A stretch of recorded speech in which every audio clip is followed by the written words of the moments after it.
Assalamualaikum warahmatullahi wabarakatuh. Halo teman-teman, perkenalkan nama saya Toma Linda. Saya dari Universitas Hamzanwadi, Program Studi Pendidikan Ekonomi Semester 5 kelas B. Nah, pada kesempatan kali ini saya akan meng-share tutorial uji asumsi klasik. Jadi pantengin terus ya, jangan sampai kemana-mana, karena ini sangat penting sekali bagi kita yang sedang menempuh dunia perkuliahan. Nah, lanjut saja teman-teman, kita ke uji yang pertama, yaitu uji multikolinearitas dengan menggunakan metode tolerance.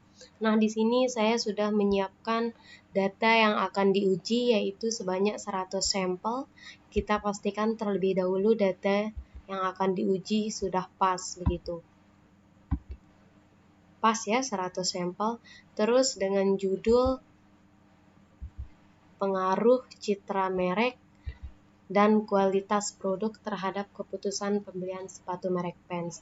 Nah, citra merek sendiri ini sebagai X1 dan kualitas produk sebagai X2-nya, dan untuk Y-nya yaitu keputusan pembelian. Nah, di sini juga saya sudah menyiapkan blank dokumen gunanya untuk tempat memindahkan data yang sudah diproses atau yang sudah dianalize begitu. Nah, di sini juga saya sudah menyiapkan aplikasi SPSS, yaitu SPSS 22. Kita buka saja langsung, kita ke variable view. Nah, di name ini kita tulis Y, terus X1, X2. Nah, pada kolom label kita tulis Y yang jadi variabel yang tadi itu, keputusan pembelian. Terus X1-nya citra merek, X2-nya kualitas produk. Nah, setelah ini semua diisi, kita lanjut ke kolom measure. Diganti pakai scale. Setelah diganti, kita lanjut ke data view. Nah, di sini sudah terisi otomatis, yaitu variabel Y, X1, X2. Lanjut saja kita copy data yang akan diuji.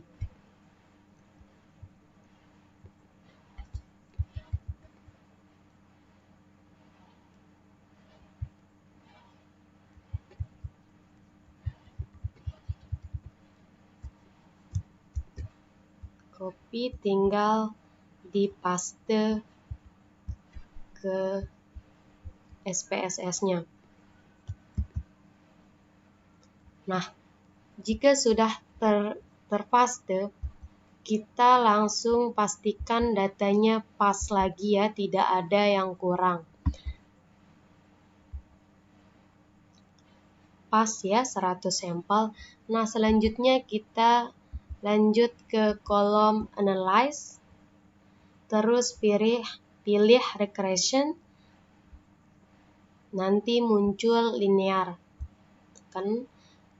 Terus untuk di sini kan sudah muncul kolom, ada kolom dependent sama independent. Nah, untuk keputusan pembelian atau variabel Y-nya kita pindahkan ke kolom dependent, dan citra merek atau X1 ke independent, begitu juga dengan kualitas produk atau X2-nya ke independent. Nah, kalau sudah dipindahkan, kita lanjut pilih ke kolom statistik, centang pada kolom collinearity diagnosis, karena kita akan menguji uji multikolinearitas dengan menggunakan metode tolerance. Langsung saja klik continue dan pilih OK. Nah, di sini sudah muncul hasil uji data yang tadi. Karena kita di sini menggunakan metode tolerance, jadi kita fokus pada kolom koefisien saja ya. Langsung saja kita copy dan pindahkan ke blank dokumen yang sudah disiapkan tadi itu. Terlebih dahulu kita tulis uji multikolinearitas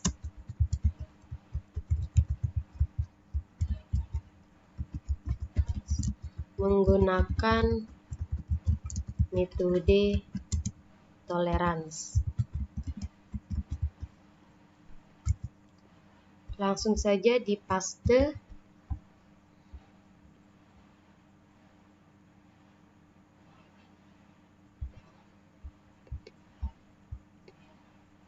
Kita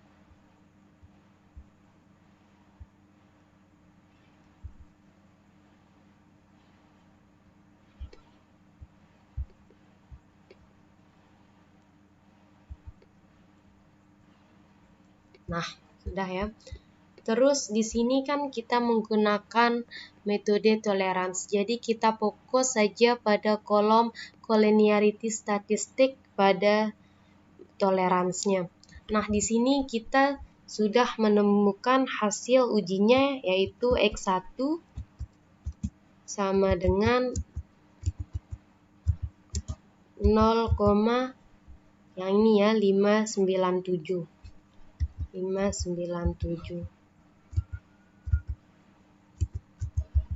Terus untuk X2-nya hasilnya sama ya, 0,597.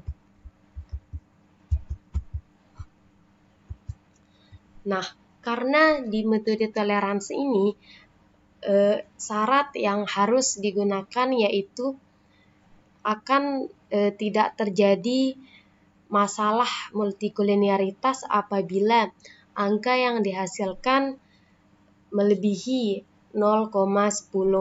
Nah, karena hasil kita melebihi atau lebih besar dari 0,10, maka di sini tidak terjadi masalah uji multikolinearitas.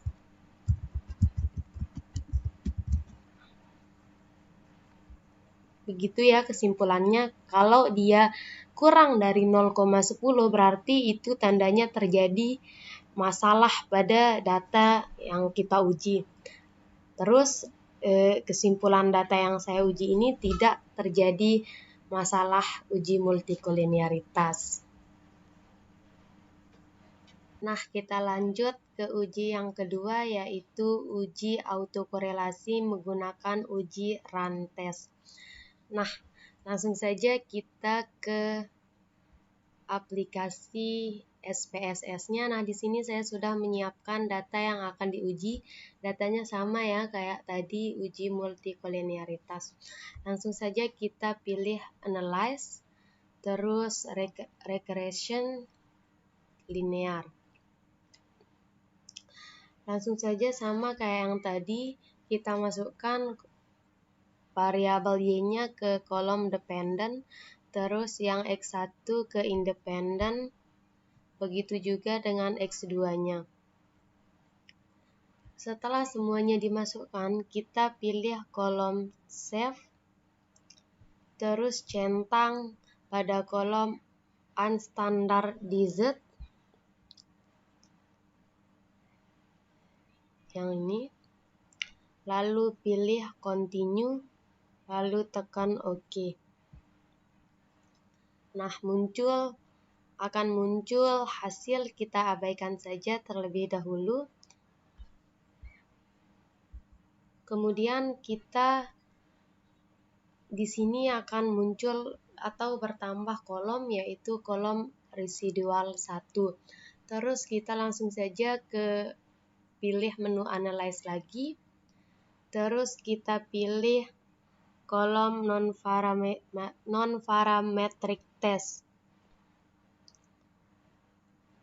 Terus pilih Legacy Dialog. Terus metode Runs. Nah, akan muncul kolom seperti ini.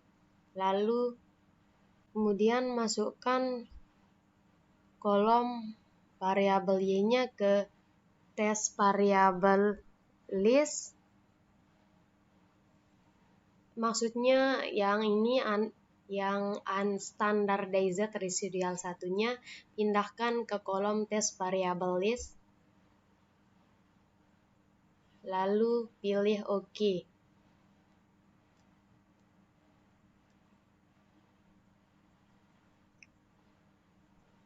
Nah, akan muncul lagi hasil karena di sini kita menggunakan uji autokorelasi dengan metode Range, maka kita akan berfokus ke kolom Range testnya saja. Langsung saja di copy, terus dipindahkan ke blank dokumen yang sudah disiapkan tadi. Kita hapus terlebih dahulu yang ini. Kemudian tulis uji autokorelasi menggunakan metode Range test.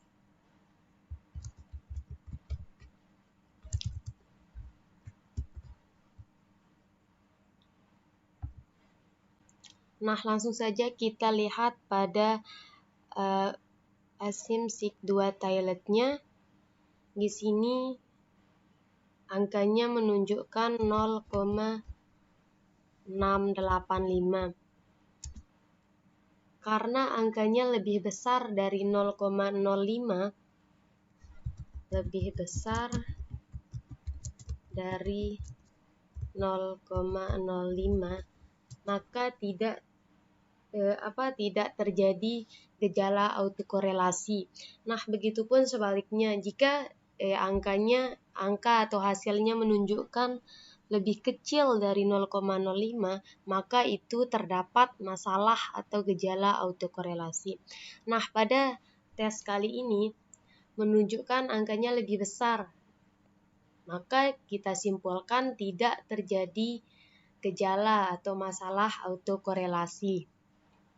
Oke, lanjut saja ke uji yang ketiga, yaitu uji heteroskedastisitas dengan menggunakan uji Spearman-Rank. Lanjut, kita buka kolom SPSS-nya. Nah, di sini saya sudah menyiapkan data sama yang kayak tadi, sama kayak uji multikolinearitas dan autokorelasi.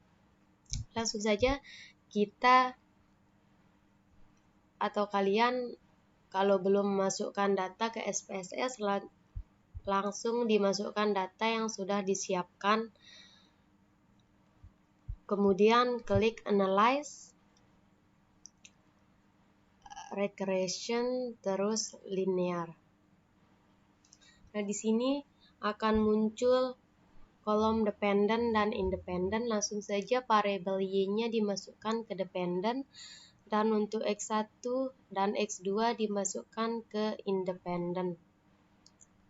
Kemudian kita pilih kolom shape, centang pada kolom residual unstandardized, lalu klik continue dan pilih OK.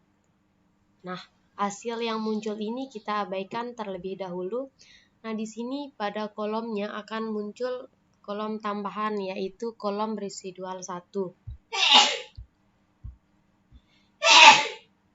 Kemudian lanjut kita klik Analyze, terus pilih pada Correlates, kemudian Bivariates. Nah, akan muncul kolom seperti ini. Untuk semua variabelnya ini kita pindahkan ke kolom yang di sebelah kanannya.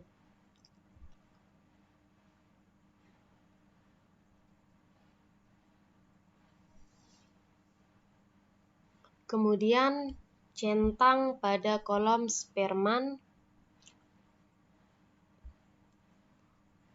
terus klik OK.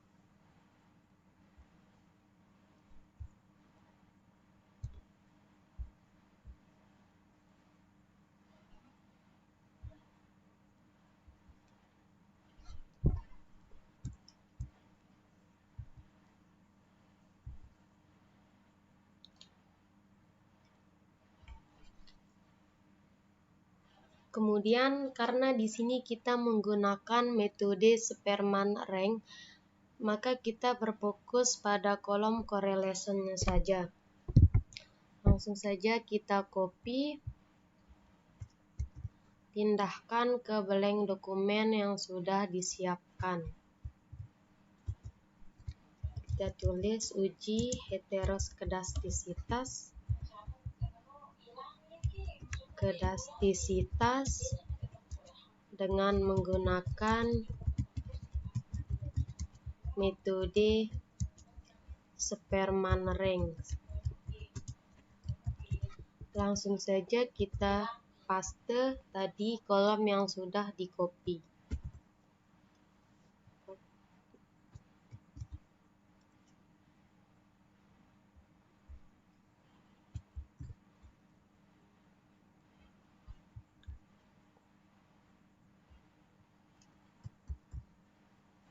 Karena ada masalah sedikit, maka kita langsung lihat saja di sini pada X1-nya correlation coefficient sig2 tilde. Nah, ini ya hasilnya 0, pada citra merahnya 0,100, terus untuk X2-nya 0,552. Karena di sini angkanya menunjukkan lebih besar dari 0,05, maka tidak terjadi masalah heteroskedastisitas. Nah, begitupun sebaliknya, jika data teman-teman kurang dari 0,05, maka itu terjadi masalah heteroskedastisitas. Karena data yang saya uji ini angkanya lebih besar, maka tidak terdapat gejala atau masalah yang terjadi pada uji heteroskedastisitas ini.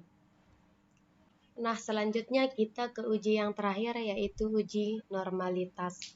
Nah, di sini saya menggunakan uji normalitas menggunakan metode uji Squamous dan kurtosis. Langsung saja kita ke SPSS-nya. Nah, di sini saya sudah menyiapkan data yang sama pada 3 uji yang tadi. Datanya sama ya. Langsung saja kita klik Analyze, kemudian pilih Regression Linear. Kita reset terlebih dahulu.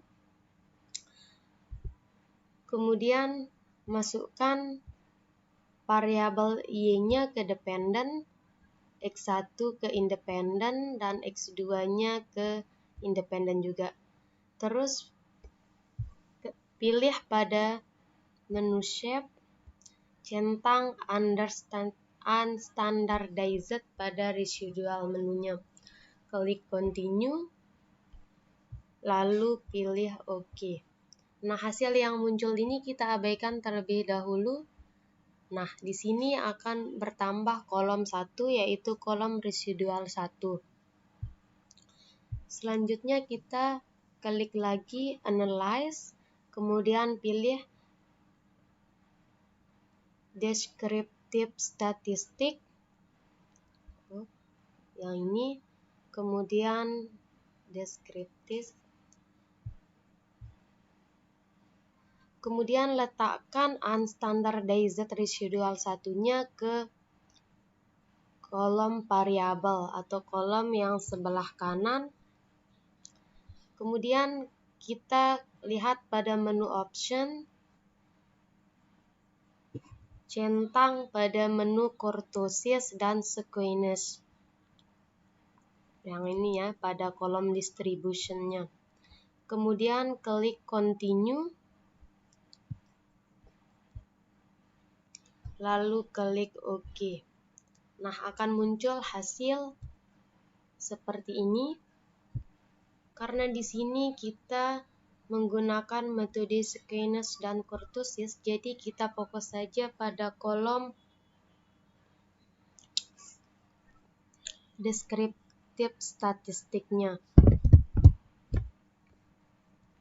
Karena di sini syarat pada metode Squamous yaitu jika apabila data berada di antara min 1,96 sampai 1,96, maka data tersebut bisa dibilang berdistribusi secara normal. Nah, data yang kita uji tadi kita lihat terlebih dahulu pada kolom Squamous, terus statistik, karena di sini datanya menunjukkan 0,5 maka ini termasuk data yang berdistribusi normal karena masih berada di antara min 1,96 sampai 1,96. Kita lanjut lihat ke kolom kurtosisnya. Di sini terdapat hasil 0,250. Nah, data ini juga berdistribusi normal karena masih berada di antara min 1,96 sampai 1,96. Jadi data yang kita uji ini berdistribusi normal. Nah, itu saja penjelasan mengenai uji asumsi klasik. Terima kasih sudah menonton. Semoga paham dengan penjelasan saya. Sekian, wassalamualaikum warahmatullahi wabarakatuh.